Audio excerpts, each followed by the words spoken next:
Tapos na ako nagluto, guys. Ito na siya, guys. Tadan! Ako lang naman kakain. Parang ito na yun, bali, dinner ko. Mag-skip rice. Oh, rice cake din naman to. Rice din to. Okay, don't step on it because it's hot here. Microwave. No, no.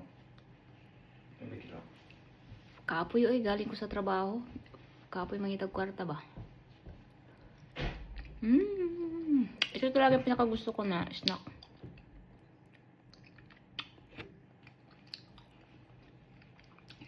Si asawa kasi di man di man nakain. Spicy. Spicy na kunting sweet ng creamy.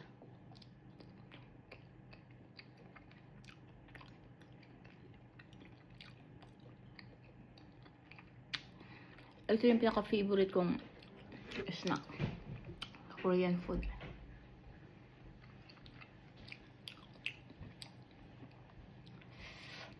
Namimiss ko nga yung kimchi, kaso lang gusto ko mang gumawa, kaso di ko magawa-gawa kasi di ko malagay sa rep. Ayaw ni asawa kasi nga yung amoy daw ng kimchi yung kalasa ng gatas niya.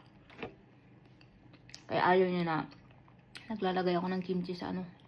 Although di naman siya nagagalit, pero nagsasabi lang siya na amoy kimchi daw yung gatas niya. At saka pagbukas ko nga naman ang grip, nangangamoy kimchi talaga siya. Kaya andun siya okay.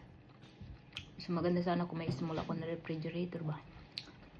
Meron naman talaga akong small na refrigerator para sana yun sa kimchi ko ba. Kaso lang, doon sa bahay ng anak niya.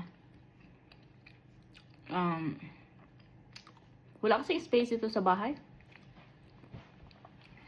Sa store kasi, di ko kasi gusto yung mga kimchi na binibinta nila kasi sobrang asim. Iba pa rin talaga pag homemade. So yun lang guys, bye.